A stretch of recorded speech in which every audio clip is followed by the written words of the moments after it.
ETF index mutual funds నేర్చుకుని stock మార్కెట్లో రాణించాలనుకుంటున్నారా? వెంటనే ఈ నెంబర్కి కాల్ చేయండి. నమస్తే రమగారు. నమస్తే జయ.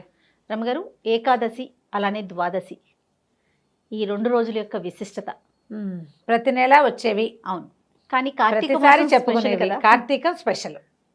ఇది ఎట్లా అంటే ఆషాఢ శుద్ధ ఏకాదశి నాడు పడుకున్నటువంటి నిద్రాముద్రాభిరాముడైనటువంటి విష్ణుమూర్తి యోగ నిద్రలోకి వెళ్ళి ఈ ఏకాదశికి నిద్రలేస్తాడు. దీన్ని హరిబోధిని ఏకాదశి అంటారు, ఉత్థాన ఏకాదశి అంటారు, బోధన ఏకాదశి అంటారు, హరిప్రబోధిని అంటారు, దేవప్రబోధిని అంటారు. ఇన్ని పేర్లు ఉన్నాయి. 4 నెలల పాటు చాతుర్మాస్య దీక్ష తీసుకుంటారు సాధారణంగా అందరూ. చాతుర్మాస్యం ఆషాఢ శుద్ధ ఏకాదశి తొలి ఏకాదశి నుంచి ఇక్కడ బోధన ఏకాదశి దాకా స్వామివారు శయనిస్తారు. ఈ రోజున నిద్రలేస్తారు. ఈ నిద్ర లేచినప్పుడు ఏంటంటే ఆయన లేవగానే దేవతలు, బ్రహ్మాది దేవతలందరూ వారి దగ్గర చేరి వైకుంఠ ద్వారాలు తెరవబడతాయి. ఈ 4 నెలలు వైకుంఠం ఎవరికి దర్శనం ఇవ్వడట ఆయన.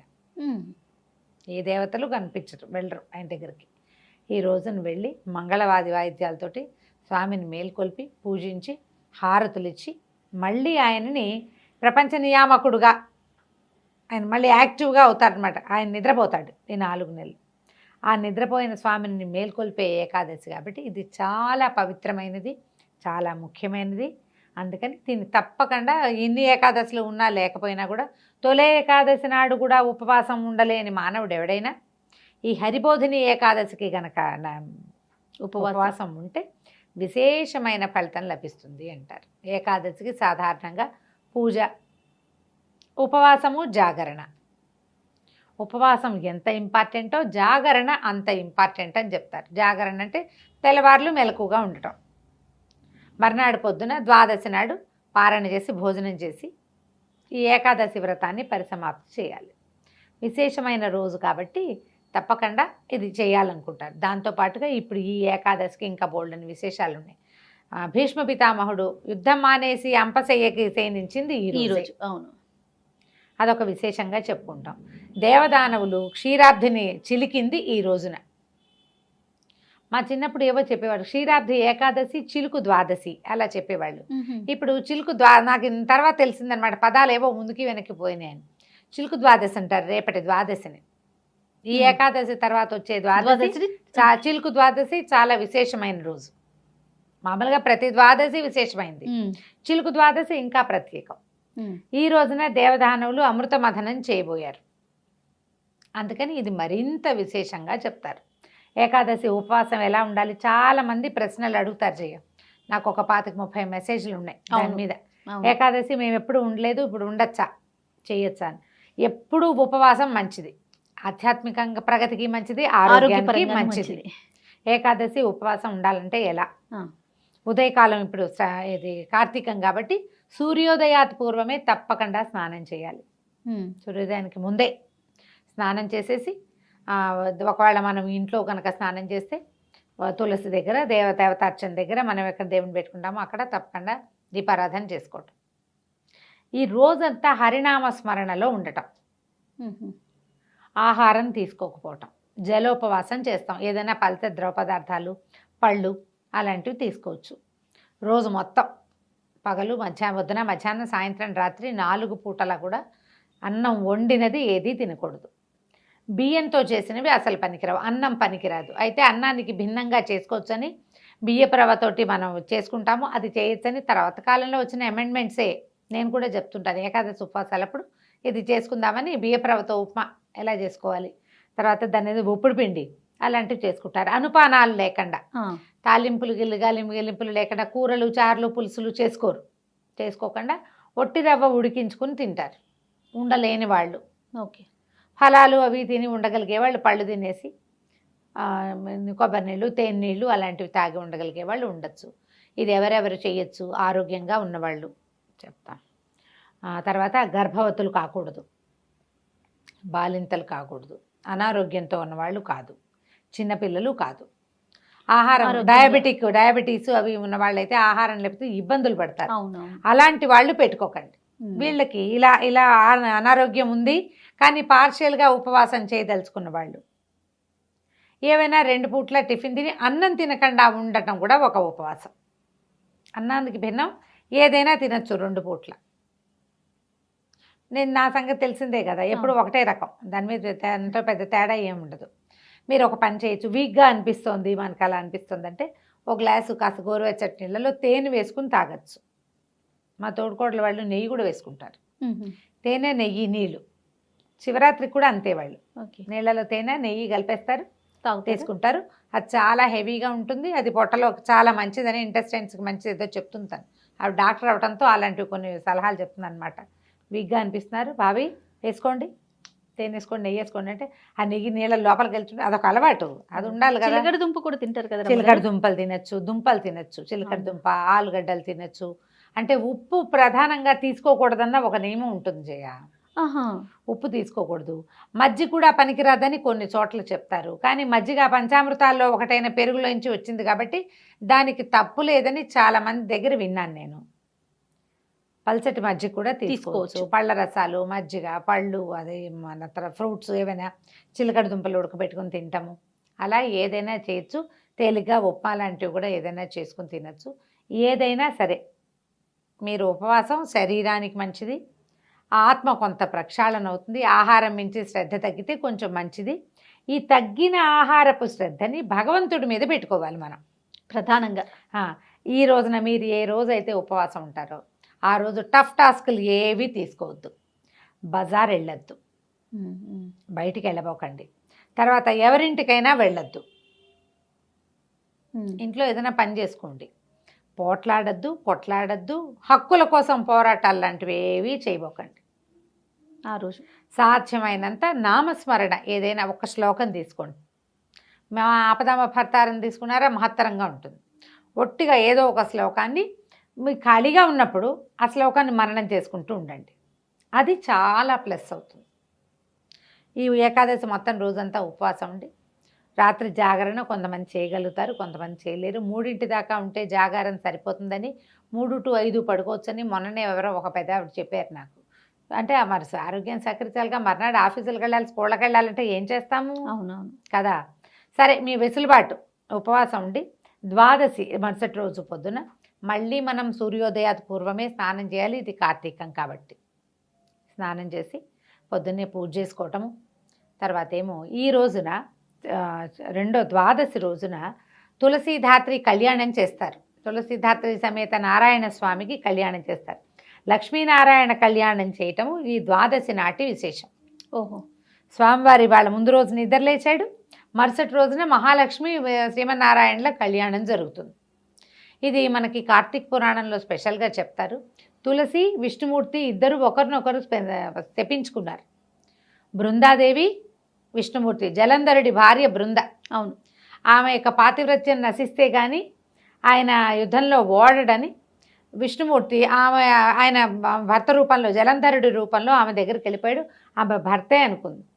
తన పాతివ్రత్యాన్ని మంటగలిపినందుకు శపించింది ఆవిడ, కఠిన శిలగా మారిపోమ్మని. నువ్వు ఇంత కఠినాత్ముడివి, నువ్వు ప్రపంచం కోసం చేశానని నన్ను నమ్మించద్దు, భక్తుల కోసం. ప్రపంచం అంతా జలంధరుడి వల్ల బాధపడుతోందని, ఈ తప్పు నా వల్ల జరిగినా పర్వాలేదని భగవంతుడు ఈ పని చేశాడు. నువ్వు ప్రపంచం కోసం నమ్మించద్దు, నా పాతివ్రత్యం నాకు ఇంపార్టెంట్, దాన్ని జడగొట్టావు కాబట్టి కఠినశిలగా మారిపోమంటే సాలగ్రామంగా మారిపోయాడు విష్ణువు. చిన్నినాబొజ్జకు శ్రీరామ రక్ష అని అనుకునేటువంటి మనస్తత్వం కలిగి ఉన్న వాళ్ళు చెట్లై పడి ఉంటారు. నువ్వివ్వవు, నీ నుంచి ఇతరులు తీసుకుంటారు. నువ్వు చెట్టు అయిపోమంటే ఆమె తన పాతివ్రత్యంతో పరమ పవిత్రమైన తులసి చెట్టుగా మారిపోయింది. అయితే ఆవిడ తులసి చెట్టు, ఆవిడ స్వయంగా దహనం అయిపోయి, అగ్నిదహనం అయిపోయి తులసి చెట్టుగా మారింది. చాలా దుఃఖపడ్డాడట విష్ణుమూర్తి, తన వల్ల ఇలా జరిగింది అని చెప్పి. అందుకని ఆయనకి అత్యంత ప్రీతిపాత్రమైనది తులసి. ఆ తులసితోటి చేసే అర్చన స్వామికి స్వయంగా చేరుతుందని. ఎంత ప్రీతి అంటే కొన్ని కోట్ల కొద్దీ బంగారం వేసినా తూగని వాడు తులసి దళానికి తూగిపోయాడు స్వామి అంటారు. భక్తి, తులసి ఆ రెండు ఆయన దగ్గర పనిచేస్తాయి. అందుకని ఈ రోజున ద్వాదశి నాడు ఏం చేస్తారు, తులసి ధాత్రి, దీన్ని ఉసిరి కొమ్మని ధాత్రి అంటారు. ఆ ఉసిరి కొమ్మ ఏంటంటే ఉసిరి చెట్టులో ఈ నెల రోజుల పాటు కార్తీకంలో ఆయన దామోదర ప్రతిష్ట ఉంటుంది అందులో. విపరీతమైన జీవశక్తి ఉంటుంది ఈ నెల. ఆ జీవశక్తిలో నిలువున కింద నుంచి పైదాకా అన్ని చోట్ల విష్ణువు సర్వవ్యాపకుడు కూడా తులసి ఈ ఉసిరి చెట్టులో ఉంటాడు. అందుకని ఒక ఉసిరి కొమ్మని తెచ్చైనా ఈ తులసి చెట్టులో ప్రతిష్ఠ చేసి వీరిద్దరికీ వివాహం చేయటం, పసుపు తాడుతోటి ముడేస్తారు, పూజ చేస్తారు, పువ్వులు గీవులు సమర్పిస్తారు. నారాయణ కార్తీక దామోదర ప్రీత్యర్థం లక్ష్మీనారాయణ కళ్యాణ మహంకరిష్యే అని చెప్పుకుని సంకల్పం చెప్పుకుని మనం పువ్వులు మామూలు అష్టోత్తరం అవి ఎలా చేసుకుంటాం అట్లా నారాయణ అష్టోత్తరం, తులసి అష్టోత్తరం కూడా దొరుకుతుంది. లక్ష్మీ అష్టోత్తరంతో కూడా పూజ చేయొచ్చు. తులసికి మనకేం స్తోత్రాలు దొరకలేదని బెంగ పెట్టుకోకూడదు. తులసిలో లక్ష్మిని, ఉసిరి చెట్టులో నారాయణమూర్తిని భావించి వివాహంలాగా ఒక చిన్న క్రతువు, అది పెద్ద ఏం హడావిడిగా ఏమి ఉండదు. ఎలా చేయాలి అని కంగారు పడకండి, ఏమీ లేదు. మన దగ్గర ఉసిరి చెట్టు ఒక ఉందనుకోండి, దాని పక్కన తీసుకెళ్ళి తులసి కుండీని పెట్టండి. ఓకే. ఈ 2 చెట్లకి బొట్టు పసుపు పెట్టడం, గంధం సమర్పించడం, ధూపదీపాలు సమర్పించడం, నారాయణ ప్రీత్యర్థం అని చెప్పుకొని రెండింటిని కలిపి ఒక దారంతో బంధించటం. చెట్లు లేవు, కొమ్మలు తెచ్చుకుంటాం. ఈ మన రైతు బజార్ వాళ్ళంతా ఇప్పుడు ఉసిరి చెట్ల మీదే బతికేస్తారు ఒక రోజు అంతాను. ఆ కొమ్మ నిండా కాయలున్నవి అన్నేసి కాయలున్న చెట్లను విరిచేస్తే రేపొద్దున ఉసిరికాయలు ఎలాగా అనిపిస్తుంది. ఇదివరకు అక్కడొక్కళ్ళు కలిపడే వాళ్ళు చేయ. ఇప్పుడు ఈ మనం ప్రవచనకర్తలు చాలామంది బాగా తెలుసుకుని విపరీతంగా కుప్పలు తెప్పలుగా ఉసిరికాయలున్న కొమ్మలే అన్నీను. మనకి రైతు బజార్ దాకా కూడా అక్కర్లేదు రమ్మగారు. ఇప్పుడు కోడల్లో మనకి ఎక్కడైతే మార్కెట్ పెడతారో ఎక్కడ పడితే అన్ని చోట్ల కనిపించేస్తున్నారు. వినాయక చవితి నాటి పత్రిలాగా, ఇంతింతి కాయలు. అదే వినాయక చవితి నాటి పత్రి ఎట్లా కనపడుతుందో అలా కనిపించేస్తుంది. ఓ ఉసిరి కొమ్మని నాటడం. మా దగ్గర మాత్రం ఉసిరి చెట్టు ఉంది, సుండీలో పెట్టుకున్నాను చక్కగా. తులసి మొక్కనెత్తి ఆయన దగ్గర పెట్టడం, ఈ 4 రోజులు కలిసి ఉండండి అని. నేను ఆ ఉసిరి కుండీలోనే తులసి మొక్కలు పెట్టాను, 2 కలిసే ఉంటాయి. ఓహో, సంవత్సరం అంతా కలిసే ఉన్నారు ఇద్దరు. ఓకే, ఇంకే సూపర్. ఓ దీపం పెట్టడం, కుండీకి పసుపు బొట్టు పెట్టుకోవటం, నమస్కారం చేసుకుంటూ కొంచెం మధ్యలోకి జరుపుకుంటే చుట్టూతా ప్రదక్షిణం చేసుకోవచ్చు. ఇట్లా మనం ఈ ద్వాదశిని పూర్తి చేసుకోవచ్చు. ద్వాదశి నాడు పూజ చేసుకున్నాక భోజనం చేసేసేయచ్చు. మధ్యాహ్నం భోజనం చేసేయచ్చు. మధ్యాహ్నం అంటే కొంచెం చకచకా చేస్తే. కొంతమంది ఏం చేస్తారంటే పొద్దున్నే చేయగలుగుతారు, చేయలేకపోతారు. సాయంకాలం చేసుకునే విధానం ఒకటి ఉంది, కానీ మనం ఉపవాసం ఉన్న వాళ్ళు ఉండలేరు కదా. ముందు రోజంతా ఉండి మరుసటి రోజంతా ఎక్కడ ఉంటారు. అందుకని పొద్దున్నే ఈ ధాత్రి కళ్యాణం వ్యవహారం లాగించేసి లక్ష్మీ ధాత్రి కళ్యాణాన్ని అప్పుడు మనం వంట చేసేసుకోవటం, ద్వాదశి పారణ చేయటము. ఈ రోజున ఈ ఏకాదశి నిన్నటి ఏకాదశి, మర్నాటి ద్వాదశి, ఈ 2 రోజుల్లోనూ మీరు ఏ దానం ఇచ్చినా అది 1,000,000 సార్లు దానం చేసిన ఫలితాన్ని ఇస్తుంది. పెద్ద పెద్ద దానాలు చేయగలిగినా లేకపోయినా ఉసిరికాయలు, దీపాలు, తర్వాత ఏమో యజ్ఞోపవీతం, దక్షిణతో సహా యజ్ఞోపవీతాలు దానం చేసినా కూడా మంచి ఫలితం లభిస్తుంది. ఈ 2 రోజులు అత్యద్భుతమైన ఫలితాలు ఇచ్చేటువంటి దాన ప్రక్రియలు పెట్టుకోవచ్చు. మీరు కూరలు, పళ్ళు, వస్త్రాలు, చెప్పులు, దుప్పట్లు మన ఇష్టం, మన ఓపిక, మన శక్తి, మన అవైలబిలిటీ మన దగ్గర ఉండాలి. అవకాశం కూడా ఉండాలిగా. ఏది కుదిరితే అది దానం చేయండి. స్వయం పాకం ఇవ్వచ్చు. సద్బ్రాహ్మడికి ఎవరికైనా ఆయనకి కావాల్సిన వస్తువు ఏమైనా ఇచ్చి దండం పెట్టచ్చు. ఏదైనా చేయొచ్చు. ఈ 2 రోజుల్లోనూ దేవాలయాల్లో చేసే దీపారాధన, తులసి చెట్టు దగ్గర చేసే దీపారాధన కూడా విశేషమైన ఫలితాన్ని ఇస్తుంది. దాంతోపాటు ఏకాదశి, ద్వాదశిలో మన ఏకాదశి నాడు ఉపవాసం ఉంటాం. కార్తీక పురాణం వినండి, చదవండి, వినిపించండి తప్పకుండా. తర్వాత ఏమో ద్వాదశి నాడు కూడా కార్తీక పురాణం వినాలి, చదవాలి. ఎవరికైనా పెద్దవాళ్ళు ఉంటే మీరు చదివి వినిపించండి. మీకు మమ్మల్ని వినే అవకాశం ఉంటే చక్కగా వినండి. చక్కగా ప్రతిరోజు మనం అన్ని ఛానల్స్ లో కూడా వచ్చేస్తున్నాయి కదా. 4 పూట్ల వేస్తున్నారు, పొద్దున, మధ్యాహ్నం, సాయంత్రం, రాత్రి వేస్తున్నారు. ఎవరికి ఏ సమయంలో కుదిరితే ఆ సమయంలో చేయండి. అయితే ఏకాదశి ఉపవాసానికి ఒక ప్రధాన నియమం ఒకటి చెప్తారు చేయ, అంటే ఇది మనం ఏర్పరచుకున్న నియమమే అయి ఉంటుంది. దశమి నాటి రాత్రి అన్నం తినకూడదు, టిఫినే. ఏకాదశి 2 పూటలు తినం కదా. ద్వాదశి నాడు ఉదయం భోజనం చేస్తాం. మళ్ళీ ద్వాదశి నాటి రాత్రి కూడా టిఫినే, కానీ అన్నం తినకూడదు. ఓహో, ద్వాదశి రోజు ఒక్క పూటే అన్నం తినాలి, ఒక్క పూటే తినాలి. ఆల్ టుగెదర్ మనం 4 పూటలు అన్నం ముట్టుకోకూడదు. దశమి నాటి రాత్రి, ఏకాదశి 2 పగళ్ళు, ద్వాదశి నాటి రాత్రి కుదిరితే ఈ ఏర్పాటు ఇలా మీరు సాంగంగా చేయగలిగితే ఇలా చేయొచ్చు. తులసి చెట్లు ఇవ్వచ్చు, ఎవరికైనా తులసి చెట్టు కూడా ఇవ్వచ్చు తాంబూలంగా. చాలా మంచి ఫలితాన్ని ఇస్తుంది. మేము ఈ ప్రయత్నం చేసుకోండి, మీకు ఎలా కుదిరితే అట్లా. తప్పకుండా రమ్మగారు. నమస్తే. నమస్తే.